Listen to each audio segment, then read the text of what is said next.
and welcome back to Joygasm, a video game and movie podcast. I am Russ, and you'll notice that Steve, who is on Zencaster, let me just move it over a little bit. Oh, there he is. Hello, Steven. Hi. Steven joins us remotely, ladies and gentlemen, because his wife, unfortunately, has the COVID. We're not... Actually, you know... A question, pregunta por tu, Steve Esteban. Do you know, does she have Omicron or does she have the OG COVID or what does she have? Do you know? I don't know, Russ. She got a test and they said, yes, you got it. And then she went home. That's all I know. That's all I know. She did lose her sense of taste. Everything tastes like cardboard. Yeah. Otherwise, it hasn't lasted all that long and it hasn't been that bad. So she's basically more or less had a head cold, and that was it. I see. Well, as you can see, he normally sits right here, and now I have nothing but space. So I'll probably just be using the zoom up lens. Hello. How are you? And we'll be able to switch back and forth. Our topic of the day is our favorite movies of 2021. If you had watched last week's episode, we were dedicating that topic of the day to our favorite games of 2021. So if you missed that, we definitely encourage you to check that out as well. Having said that little dealio, same kind of principle applies here. We're going to be taking turns going back and forth, starting out with our top number 5 pick of 2021, going all the way up to our number 1 pick, our absolute favorite, favorite movie of 2021. Nice. So just to briefly recap, 2021 saw this kind of semi re-emergence of theater going. You had both kind of a option to watch various films at home, whether it was on HBO Max or Disney Plus, so on and so forth, or you can go into the theater. Having said that, though, there are certain films that did in fact get bumped out of 2021 into 2022. Things have not resumed as per usual before all this nonsense started occurring, but it was, I would say, a sigh of relief to actually see the theaters open up once more, having us actually go in with some popcorn and sit down. Wouldn't you agree, Steve? I would, Russ, although I am very thankful for mediums such as HBO Max, so I can watch it in my skivvies here at the house, pause the movie, go to the bathroom, get more snacks. So I am very thankful. It was actually nice to go back to the theater, though, but I'm happy for both accounts. Yeah, I'm sure you're like me, where you're glad that the theaters didn't actually go under, because as we talked about in the past, it's like a tradition. It's like, who doesn't like going to the theater, right? Well, plus it's just nice to. Well, there's a couple things. It's nice to actually be social and see people. You're like, yeah, I'm a homebody, but I'm alive. I'm here. Humanity. Humanity. And then there's something else where I think the like these production studios, I think they get a little more money if you go and see the movie versus if you just stream it at the house. Yeah. And so when you see something, pretty darn spectacular, you want the studio to make the money because I'm sure they count all the Benjamins. They're saying, okay, so many people saw it in the theater, they liked it, we'll make more of this. And so then they'll get bigger budgets to make bigger and better movies that, of course, we want to pay them to go see. Versus if we just stream it, they make a little bit less money. Maybe we'll see less of actually what we like. I don't know. That's just a theory. Indeed. Well, before we actually commence with the round robin of our top 5 movies of 2021, make sure you squeeze that subscribe button and make sure you clasp that notification bell. That way you will not miss a single episode of Joygasm, which drops once a week every week. Let us begin. Steve, why don't you go ahead and kick us off? What is your number 5 pick of 2021? Number 5, Russ, might surprise you. I like surprises. It's the Suicide Squad, Russ. Suicide Squad. Now, I kind of came into this movie with my expectations a little low.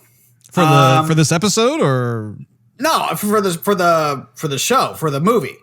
Oh, gotcha. The film, yeah. The film, yes. The the projector and the lights and stuff like that, Russ. So, I mean, I really didn't know what to think. I didn't like the first Suicide Squad movie that was out. I didn't even want to go see Birds of Prey. I'm really not feeling what DC's doing right now. So then this came out. The preview looked pretty darn good. And, we went over that a few times in previous episodes. So I saw it. Mm-hmm. Mm-hmm. And I was pleasantly surprised. I mean, you had a whole list of, great actors playing all these parts. It was funny. It had dark humor. We actually got a spin-off series for The Peacemaker. I've actually yet to watch it, by the way, but it's available to see. And we will be covering that in a future episode of Joygasm, FY to the eye. I hope so. But I mean, it was nice to watch a superhero movie. Even though they're villains, I mean, it's still kind of, I guess, classified as a superhero movie or maybe anti-hero movie. I don't know, but definitely where they didn't have to anti-hero. Okay, whatever. Anti-hero movie. Where they not superhero now. Where they don't have to save the world in a sense. I mean, I guess maybe that it was an important mission, but it's not galaxy changing. It's nice that it was just funny and humorous. Yeah. And, it was action packed with funny jokes. And it was nice to just have a popcorn movie and laugh at the movie, laugh at itself. And I had a great time with it. I watched it a couple times, showed my wife, and it was a good time. I enjoyed it. I didn't think I would, but it left a mark, Russ. It left a mark. Good. It left a tattoo, huh? Yeah, right above my butt crack, Russ. I figured there'd be a tramp stamp on you.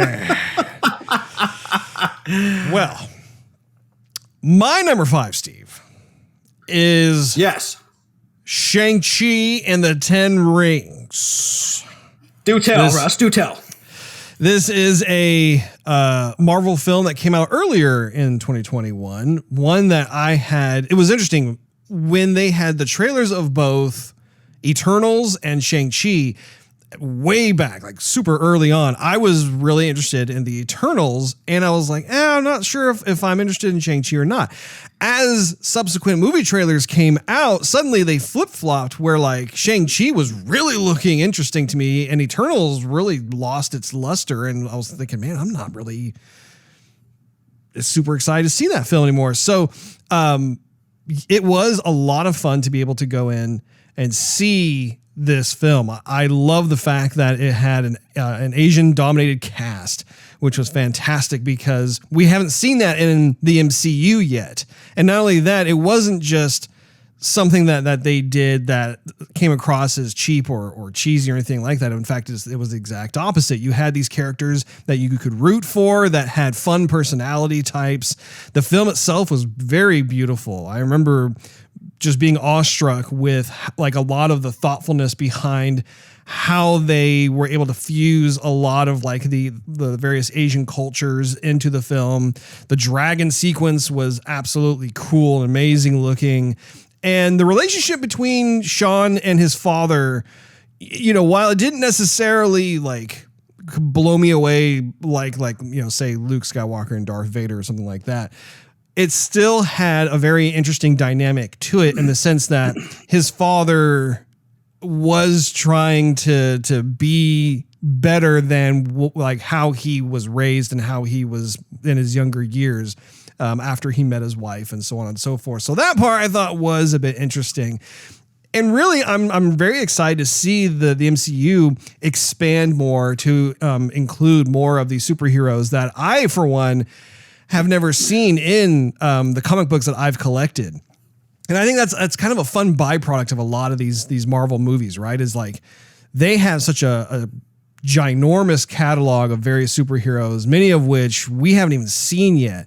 But just about every character that they have introduced through the MCU, I find myself just all of a sudden really enjoying getting to know and finding out what's going to happen next with them. So as a result, that is, in fact, my number 5 pick for 2021. Steve, what is your number 4 pick for 2021? Russ, I'm going to say number 4 is going to be Dune. Dune is number 4 for Steve. I'm a little surprised by that, to be honest with you, Steve. Really, Russ? Why is that?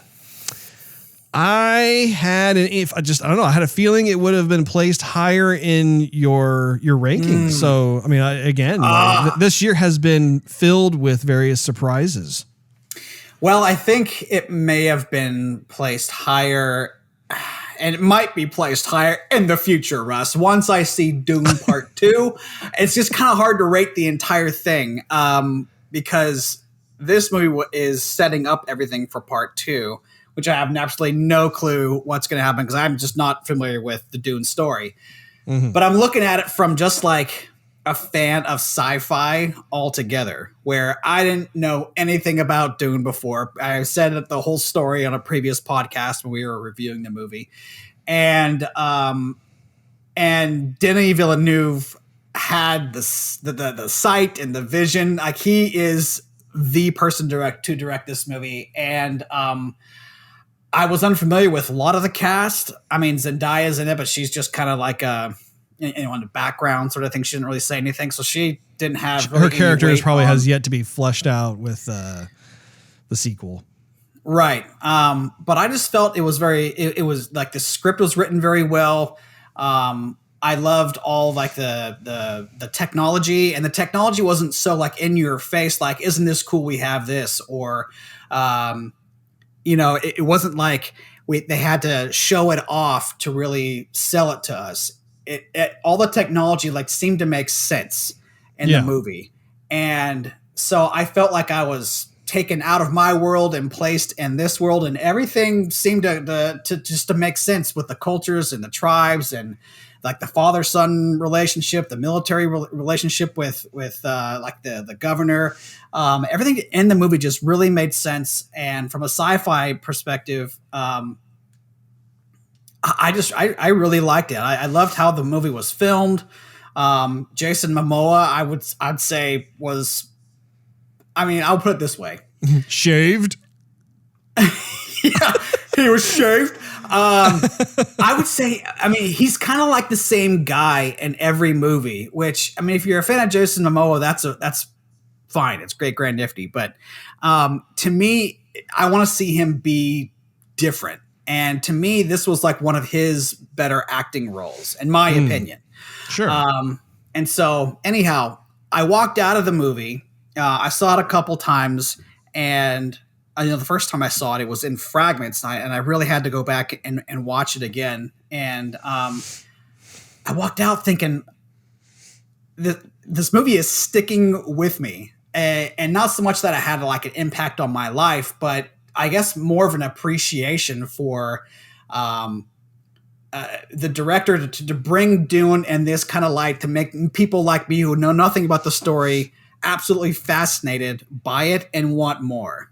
Sure. And I got to thinking about it again and again and again, and it wasn't trying to figure the movie out. It was more of like on an appreciated kind of level. Yeah. How much I liked it. So anyhow, like I said, I can't wait for 2 to come out, and 2 might, increase the rating. But that's to be said. So anyway, that's why it's my number 4. Oh, well, that makes sense, Steve. Definitely makes sense. My number 4 pick for 2021, as it applies to the movies. You're going to have to give me some slack on this, because I am kind of cheating in the sense that this wasn't like a total movie. This is more of a documentary, but I feel as though it really belongs on my list. And that is Val. I knew that was going to be part of your list there, Russ. How did you know that, Steve? I don't know, Russ. I've known you for a little while. Oh, have you now? And I remember we talked about the movie a little bit, and I thought, I thought that would be on your list. I don't know. Go ahead. Well, that makes sense. Well, anyway, I thought it was a fascinating look into Val Kilmer's life. I had no idea leading up to watching this documentary about how he really, since he was a kid, had a fascination with actually taking his camcorder and recording all kinds of things, maybe not necessarily on a daily basis, but on a weekly basis, and how he has an entire storage facility. It looks like a warehouse almost that has it just contains boxes and boxes and boxes of various types of 35 millimeter film or 8 millimeter film, whatever it was that he used.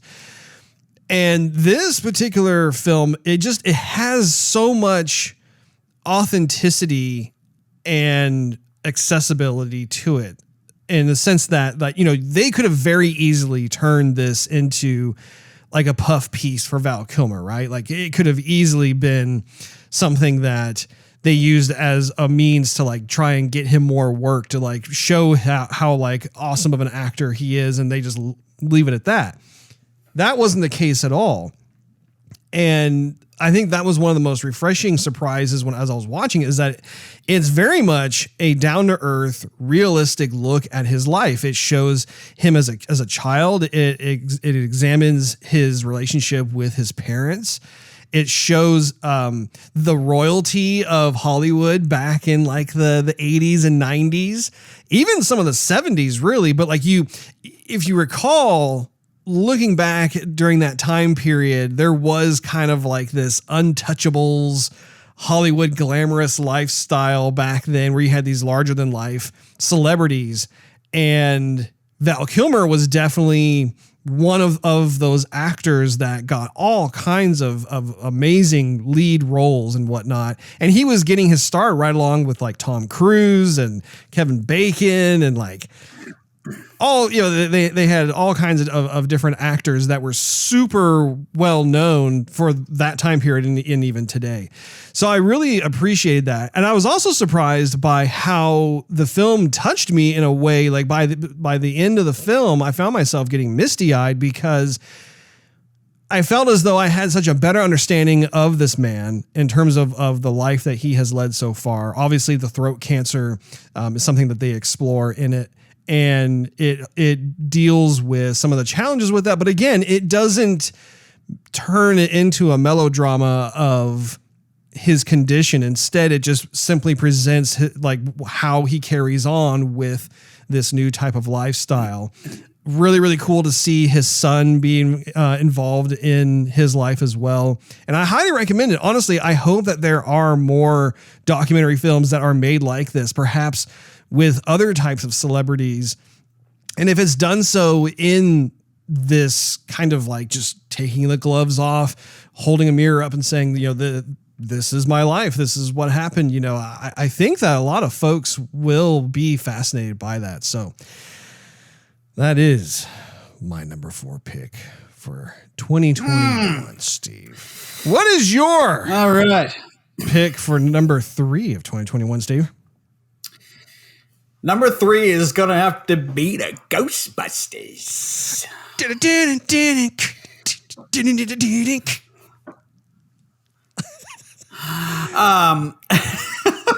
Honestly, I really wanted this movie to be like number 1.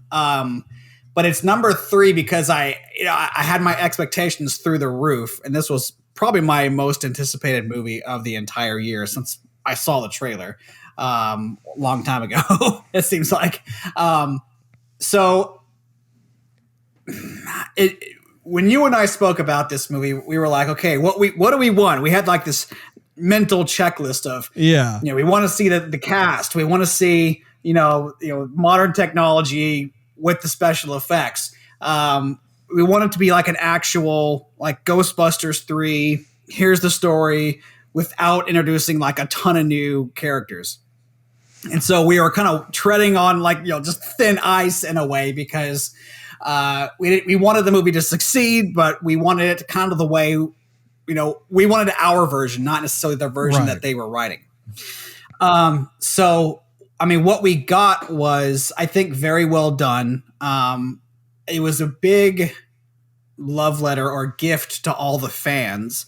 I don't think it was necessarily like a worthy sequel, but I mean, we got a branch off of, Aykroyd's writing of, hey, this is something we probably should have done a long time ago, but we understand that you guys still love us, and so we're going to give you a little bit of a thank you.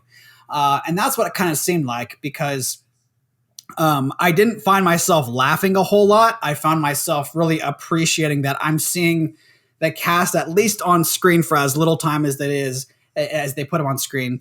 I'm seeing them there again. I'm seeing Ecto-1, flying around the streets. I'm seeing ghosts. I'm seeing proton packs. I'm hearing the charge all through the theater and THX, which, I mean, I'll pay for that all over again. It's so freaking awesome. And I love the way they handled Harold Ramis, still being there even though he has passed. And I cannot stop thinking about this movie. There's so much to appreciate about it. And even though I did not get the version that I wanted, and maybe that you wanted, I'm just so stoked that I got to sit in the theater and watch a Ghostbusters movie that was still very well done. And I got to see it in the theater, and it paid it. I felt like I paid my respects by buying a movie ticket from, my wife and I to go see it. And I definitely want to see more. I just really am thankful that the movie was released. I'm thankful that the movie was made. I still want our version. I still want to see Dad Aykroyd. I still want to see all of the cast. I don't care if they're old. I don't care if maybe they're put on a couple pounds. I really don't give 2 cents. They're not going to be like Thor and Captain America. All I want to see is them banter back and forth. Yeah. And throw their particle accelerators at God. That's all I really want to see. I really I can't even tell you how much I really want to see it. Anyhow, I loved the movie. And that's why it's my third pick, and I can't wait to see it again. Well, Steve, we are simpatico in that regard, because my number 3 pick of 2021 for my favorite movie is, in fact, Ghostbusters Afterlife. So we have finally found common ground, which always makes me Twitter baited. To add on to what you said, I definitely agree. I think that this film, which was directed by Jason Reitman, who's the son of Ivan Reitman, the original director of Ghostbusters, was a natural fit. You could tell that once Jason made it clear that he wanted, or made it known that he wanted to create another Ghostbusters film, he acted as a uniter between all these different folks who had worked on the previous installments of Ghostbusters, which I think is a really neat thing, especially considering that he was the son of Ivan. And there are stories he talks about him being a kid running around on the Ghostbusters sets. I mean, everybody knew him. In fact, I remember watching some sort of behind the scenes interview. I can't remember where it was. It was on YouTube somewhere. What's crazy is, do you remember that one scene in Ghostbusters 2 at the beginning when you had Ray and Winston go to a birthday party? Yes. And there's that one kid with the braces who stands up and he's like, my dad says you guys are full of crap. And the mom's trying to get him to hush and stuff. That's Jason as a child. That was his cameo in that movie. Ivan placed his own kid in there and was in fact the yuppie larva, as Ray put it. So super, super cool. Going back to Ghostbusters Afterlife, though, this is totally a love letter to the franchise.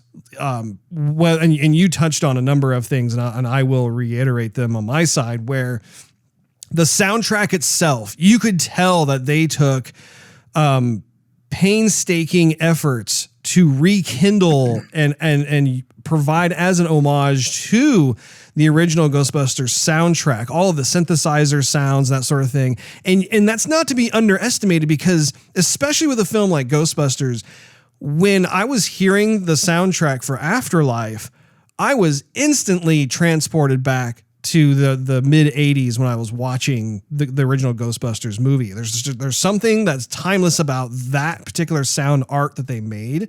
And so I'm very, very thankful for that. Another thing, like you said as well, the sound effects also are brimming with nostalgia. You hear the proton pack get turned on and the particle thrower also gets set up to go. And it's amazing how these sounds are so embedded in me. And I know they're embedded in you too, Steve. And really, I mean, I think I speak for all of Ghostbusters fans when I say this.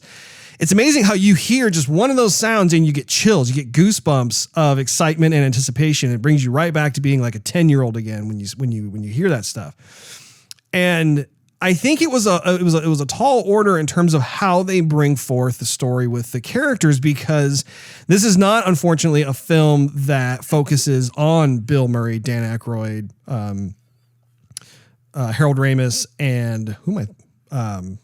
Help me out, Steve. I keep wanting to say Winston. It's Winston Zedmore. Winston Zedmore. Yeah, exactly. Ernie Hudson. It's so hard it's like their names are so synonymous with those characters. It's like I could literally go back and forth, like, Egon Spangler, Bill Murray, Ray Stantz, and Ernie Hudson, whatever. But anyway, we didn't get a film that focused on those folks, unfortunately. And I know that was what everybody wanted. And we've seen this for years, like through the decades, where they've made certain types of cameos. I remember one time Bill Murray came on to MTV because they had, I think it was the MTV Movie Awards, and he won, like he was the recipient for some sort of award for Zombieland, which he was in. But when he came up on the stage, he was dressed as a Ghostbuster. He had donned his Ghostbuster attire with the proton pack and everything, and it blew everybody in the audience away. Everybody was like super pumped. Everybody was like rising to their feet. They had a standing ovation.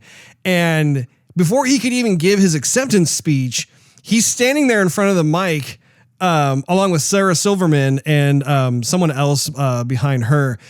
He couldn't start talking because the whole audience was still giving a standing ovation and chanting. I think it was either Ghostbusters or it was Bill. I think it was Bill. They were like, Bill, Bill, Bill, Bill, Bill.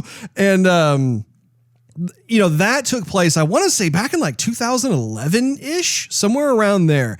And I'll never forget that because in the audience, it wasn't like a bunch of people who were our age, who were alive when the original Ghostbusters movie came out. You had sprinklings of folks who were more in our age bracket, but you had a ton of millennials that were in the audience that have seen the movie and love it. And I think the point of what I'm trying to make is that Ghostbusters as a whole is a multi-generational thing. It's something that, like, once you watch it, you just love it. And a large part of that has to do with the banter going back and forth. And so for the cast for Ghostbusters Afterlife, what is interesting is that they decided to go with the granddaughter of Egon Spangler, who's Phoebe, played by McKenna Grace, did a fantastic job in this role. You have Podcast, which we were commenting when we were reviewing Ghostbusters Afterlife. If you want to check it out, you can go see it on YouTube or listen to it on our audio podcast options. And he was played by Logan Kim, another instantly lovable kid, lovable personality. He imbued a lot of what makes a Ghostbuster in the first place. The one main challenge that these kids had was the fact that they weren't really scientists, so it was very much a passing of the baton where like Egon Spangler was able to like lead his granddaughter, for instance, and show her like the different tools of the trade, so to speak. And we did get a chance to see the OG Ghostbusters make a cameo, which was, it was insane to see them on screen like that again. And really, I think that Jason did such a wonderful job of portraying Harold Ramis in his Egon Spangler character. Honestly, I don't see how they could have done a better job. I think that was really, really awesome. So we'll have to see. They definitely left the door open for sequels. I'm with you. Like, I don't care how old Bill Murray or Dan Aykroyd or Ernie Hudson gets. I think that they could be 90 years old and still be Ghostbusters. The main thing that folks, I think some folks can't quite place their finger on, is the fact that these gentlemen, when they're on screen, they act as almost like a jazz ensemble, right? Like each one will like take turns playing a riff on their own particular instrument, and the other ones back that person up. And that's exactly like probably like the best way that I could explain the banter, the quality of the chemistry and banter that you see when they're on screen, whether it's Ghostbusters 1 or 2, and to a certain extent this one was more sentimental, but it is interesting to look at, like, that is the secret ingredient for Ghostbusters, and it is exclusive to those actors, that it's been refined, especially between Bill Murray and Dan Aykroyd, because they've done multiple films together. They were on Saturday Night Live together. They're comedians, right? It's all about that back and forth, backing each other up. You know, someone sets up something, someone runs up and slam dunks it verbally or whatever, you know, and that is the crux of Ghostbusters. It's that whole, like, scare you and make you laugh. That's what it's all about. So that is definitely also my number 3 pick movie for 2021. Steve, what is your number 2 pick for 2021? Number 2, Russ, is going to be Spider-Man. No way Spider-Man does whatever a spider can. So, I mean, I think anybody who's reviewing this movie online is going to have it in their top picks for 2021. Similar to Ghostbusters, there's just so much to love about it. I mean, seeing all 3 Spider-Man on screen, seeing Doc Ock come back on screen, having all, like, the same kind of Peter Parker personality, and different, like, you know, and different just fractions of change, you know, and these different actors, what they can bring to the table, was actually was fan freaking tastic. I wasn't totally on board with the story. I mean, I still just trying to wrap my head around, like, the whole thing of Peter saying, make everybody forget about me. No, don't do that. And then, yes, making everybody forget about me. But it made for a movie that I was extremely thankful for. And I mean, seeing Benedict Cumberbatch, you know, come back on screen, of course, as Doctor Strange was always wonderful. And this got me looking forward to his movie coming out. But I never thought I would get misty-eyed at a Spider-Man flick, and I did. And a lot of that had to go actually towards Andrew Garfield, really. I have yet to watch his Spider-Man movie. I still need to watch that. And matter of fact, I looked for it, though. I looked for it on Prime, and it's been free this entire time, and I haven't watched it. And now that I want to watch it, it's like, oh, yeah, give us $24 to rent it. I'm like, come on. Yeah. Forget that. So we'll see what happens. I'll watch it at some point. But anyway, watched it in the theater. Thank God I did. That is not a movie you want to watch at home. I'm glad I was there to see it, and the crowd was amazing. It was actually part of the experience too. Everybody hoopling and hollering and clapping, and man, what a freaking movie. I just love seeing everyone on screen, even the villains. I thought for the most part they did a fantastic job, giving everybody ample screen time. I thought, how are they going to do this? And they did it. And I don't know. I just think they had a lot to work with. It was almost like an impossible thing to do and to pull off. And they did it, and they did it well. And my goodness. I mean, if Marvel can keep on pushing films like that, they'll keep the fan base together. That is for dang sure. So anyway, that's my number 4. Your number 4 or number 2? Oh, I'm sorry. That's right. We went in reverse. That's my number 2. Well, number 2. Very nice, Steve. Very nice. Number 2. My number 2. So we're getting up to the final 2, and this has become very, very difficult for me to be able to make these selections. So number 2 for me, number 2 film of 2021 is the Suicide Squad. Oh. So what is insane about this particular film is that it is based off a pre-existing franchise that, let's be real, the first film was awful. Aside from Margot Robbie, who is always like fantastic as Harley Quinn, she's the quintessential Quinzel, if you know what I mean. She was the shining light of what was otherwise just a terrible movie. And what was insane was James Gunn was able to do a complete 180 with his vision of the Suicide Squad and turned it into one of my absolute favorite movies of the year. And honestly, it's probably one of my favorite comic book movies, period. I think it's on the short list in terms of like, if I had a list of top 10 comic book movies, maybe it might even break the top 5. I'd have to sit down and like do kind of a listing of that. But that tells you just how much quality this film is, how much it contains.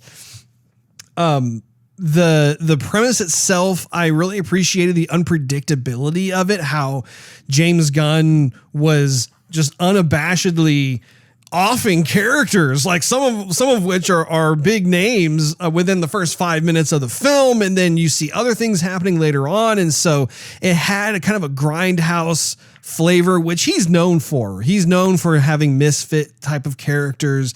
You throw in a bunch of gore and some humor and stuff, and it all works. It's so funny how it is difficult for Hollywood to pull off. There are not very many directors who are capable of having it be on an epic scale like this. But I found myself just absolutely loving it. It really taught me, it actually, to be fair, the Zack Snyder cut of Justice League introduced this concept to me more vividly. And then James Gunn coming in and basically doing something very similar with the Suicide Squad franchise, it reinforced the idea that you can have such stark visions of like how you think a particular story should be told. And when it comes to film, what a difference it makes when you have a different director come forward, take a look at the subject matter.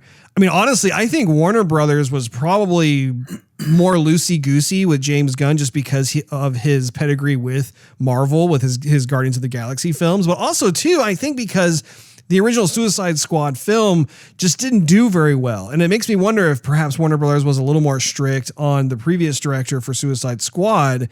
And then when James Gunn came in, they allowed him to be able to do more of his thing. Having said that, though, that is not at all the lion's share reason of why this film is a success. The reason why this film is a success is because of James Gunn. So my hat goes off to him in terms of that. The boss fight, so to speak, the main villain, Starro, was like the most ridiculous. Like, again, and we talk about this in our review. I can't talk. We talked about this in our review. In fact, all these films that we are bringing up, we have talked about in previous episodes of Joygasm. If you're interested in hearing more detail or just us gushing and geeking out about them.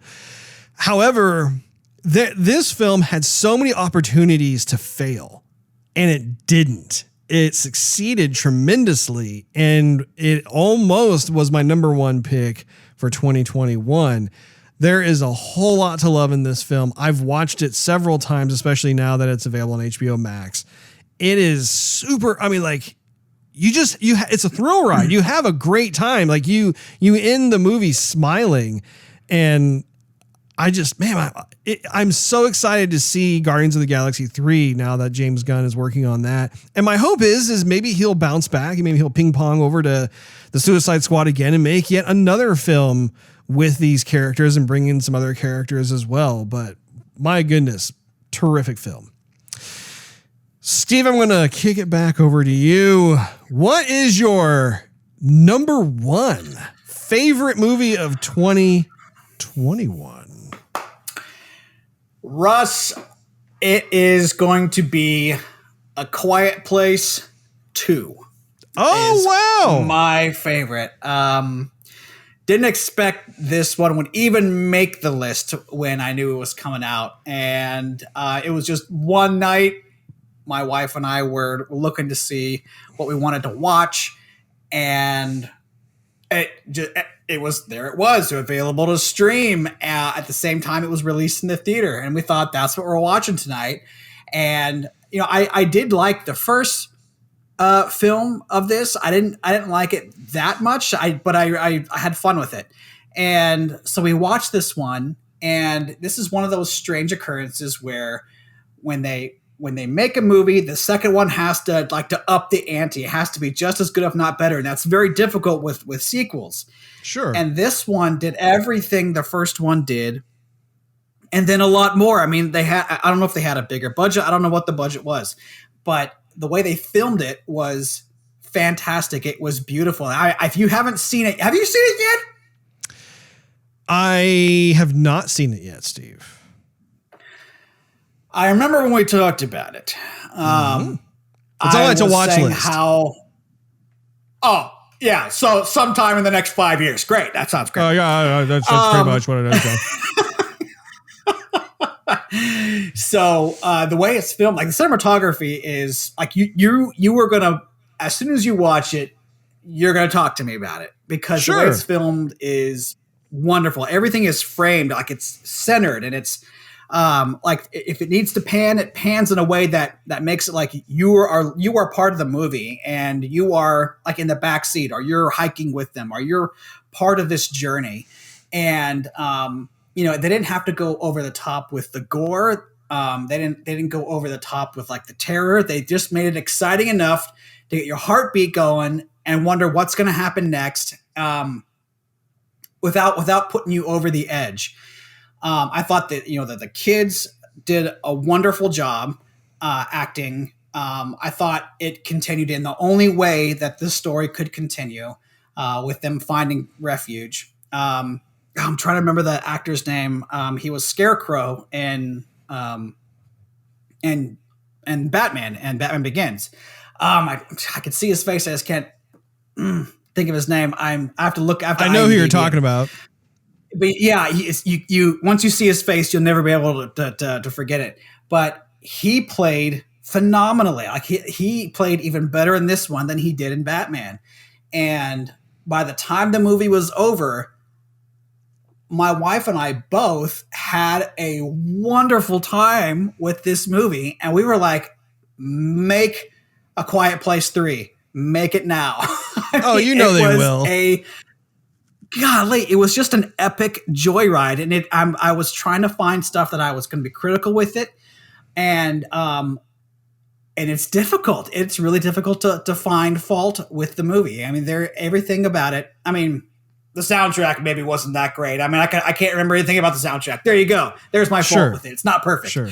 But I would definitely recommend it, and even for folks who are like maybe a little bit squeamish, you're still going to have a thrill ride with the movie. It's not gross. It's not gory, but it is a thrill ride, and it's a thrill ride that'll give you a smile, and you'll be thinking about that smile for weeks to come. And I would say that even though I enjoyed all the movies on my list, and there's lots to love about every single movie, this one gave me like the lasting emotion of just fun, enjoyment, excitement, and I never thought I would feel that way about a movie, especially a movie like this one. So that's why it made my number one. Oh, very nice, Steve. Very nice. So for my number one favorite pick, this is the first time I've had to do this. It's a tie for me. Oh, come on. I know. I have tried every which way. And honestly, the Val thing kind of messed up my my order of operations, my list. Excuses. But at the same time, though, it was necessary to be able to make sure that Val got in there, because again, that is such a unique film. So as far as my favorite number one pick of 2021, it's actually two different films, and I will give both their due time in the spotlight. And that is Dune and Spider-Man No Way Home. I shall begin with Wow. Dune. Yes. Dune is a novel that is widely celebrated among sci-fi fans, such as myself. I'm a huge sci-fi guy. And the original approach to the subject matter back in the 80s was difficult. The film itself, while interesting and cool, was rather obtuse, especially for a kid like myself back in the day. I had a hard time digesting just kind of what was happening, what was going on, that sort of thing. And I'm not alone. There are many people out there who, even when you read the novels, there is so much. It's a very rich world, a very rich universe that has been created.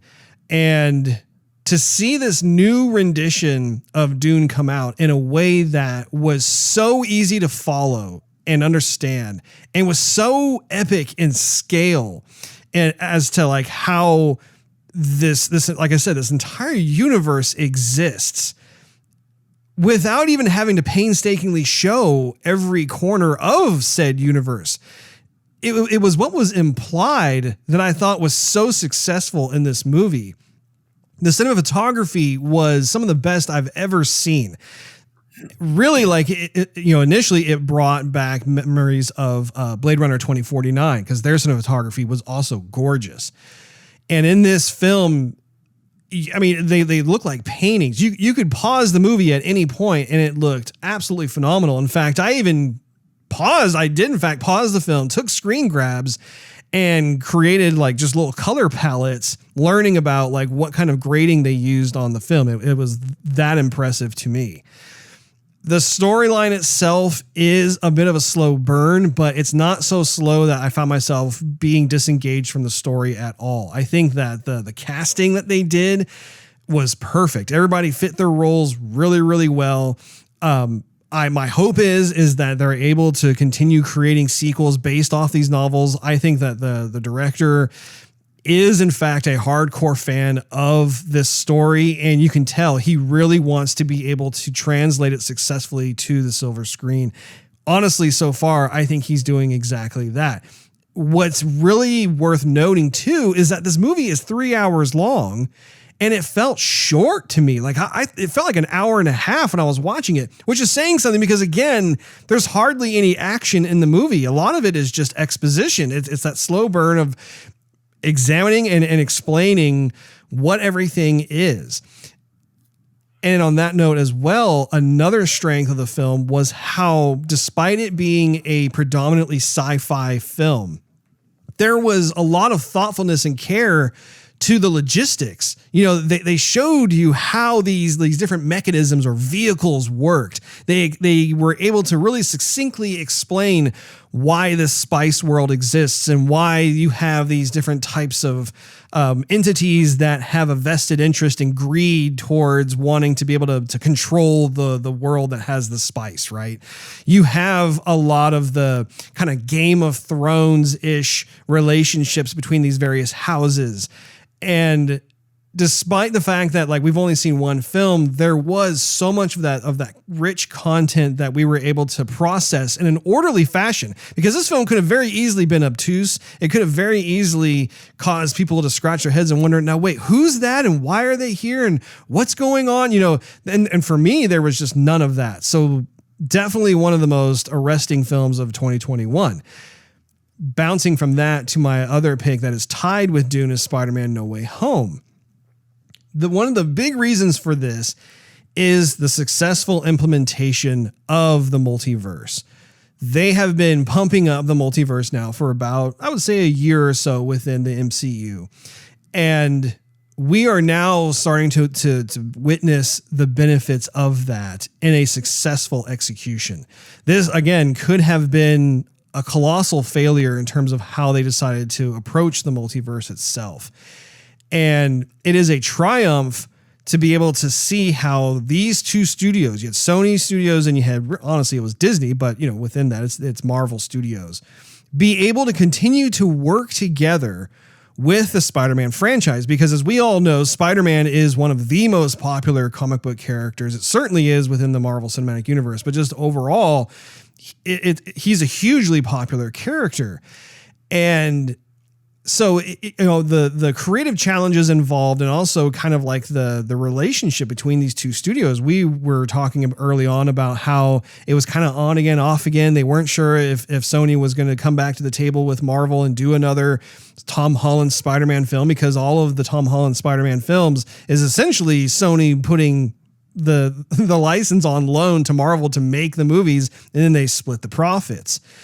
So to me, as far as I'm concerned, it is a tremendous success story and honestly a roadmap, a blueprint for other studios who own various IPs and perhaps need to partner up to follow, because at the end of the day, the fans are the ones that win. And that is such a rarity just throughout life in general. The story, like you said, Steve, has a surprising amount of emotional weight and legitimacy to it. I was not expecting that in this film. I was kind of expecting like, oh, he's a web slinger and it's an action adventure movie, whatever, you know, we have, I mean, arguably so. We've seen a number of Spider-Man films that have come and gone since the early 2000s. So there is a bit of a formula to it, but that wasn't necessarily the case with this film. And to see them actually bring in all these villains who we have enjoyed, from the Tobey Maguire Spider-Mans, the Andrew Garfield Spider-Mans, you know, bring those into the fold. And not only that, but also even have all three of the Spider-Mans come together on screen. It's a dream come true. And I know that we've talked about this from time to time on the program about how when we're younger, or even present day, we have fun conversations that revolve around what if they were able to do this? What if they could, you know, remove all the red tape and be able to have this come up on screen for us to enjoy? And I feel like this is one of those instances where I never thought that I would ever get to see Tobey Maguire, Andrew Garfield, and Tom Holland all on screen together. And not only that, it wasn't even like fan service in terms of like, oh, here they are, you know, get your camera ready. They're going to come out, take a picture. They actually had so much substance to the characters, and even within the script and the dialogue itself, they brought up certain things that were in fact significant to those particular versions of Spider-Man, and they just kind of united them all together. I know that we've talked about this already in the past about how, you know, a particular example is Tobey Maguire talking to Andrew Garfield, you know, those Peter Parkers talking together, and how Tobey's Peter Parker was basically giving props to and complimenting Andrew's Peter Parker in terms of like, you know, the work that he's done and everything else, and how he said it was amazing. He did an amazing job and that sort of thing. And that was a direct correlation to how there was a tremendous pressure on the actor of Andrew to be able to, you know, live up to the expectations that Tobey Maguire's Peter Parker had set. But it was done so in a way that, like, you know, fans would recognize, but also it was weaved into the story they were telling at that point in time. So there was an absolute tremendous amount of stuff in there that made me giddy in my theater seat. And it makes me look forward to what else do they have in store in terms of the multiverse. They have definitely set the tone successfully. My hope is that they will responsibly move forward and continue to just amaze and wow us in the way that they've done so with this particular film. It also makes me look forward to, even on the DC side of things, you know, we know that the Flash movie's coming out. There is some sort of multiverse thing that they will be doing too, with Michael Keaton returning as Batman. I cannot wait for that.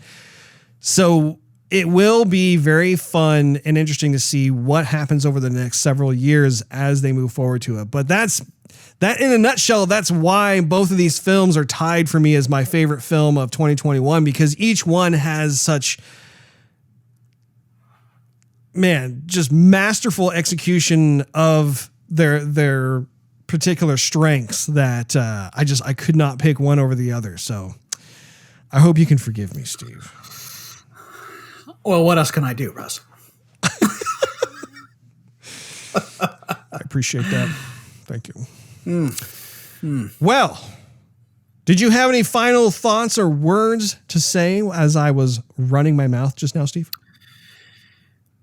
No. Russ. I agree with. I'll pause there for a second. I agree with what you say. I'm picking up what you're throwing down as far as your rearranging of almost every movie that I've said. Almost. Yeah. You smell what I'm stepping in there, Steve? I do, Russ. We'll see how 2022 works out with the movies they're going to release, because everyone's going back to the theaters. I think a lot of these studios are going to be, I may be feeling safer to release more stuff. We have like Top Gun we're waiting on.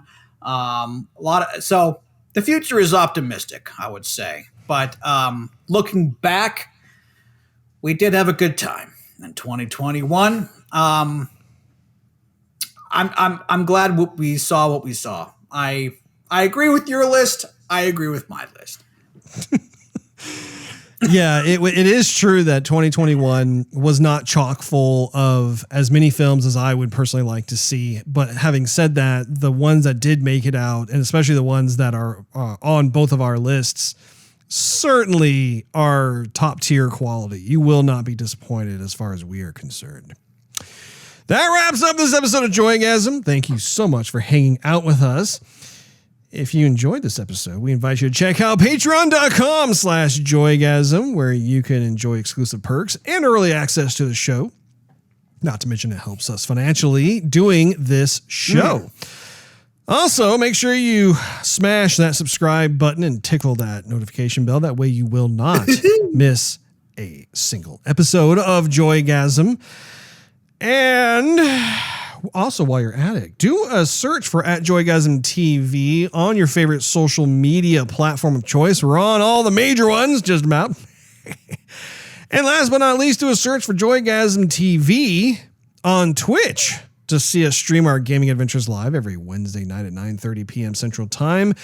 One final note about that, we have been experiencing some technical difficulties whenever we are streaming an Xbox title. So some of those issues have to do with not being able to hear Steve, for instance, on the headset. There's also been some other issues as well. So we're trying to work our way through that, and hopefully it will be a non-issue in the near future. We will look forward to seeing you all once again next week.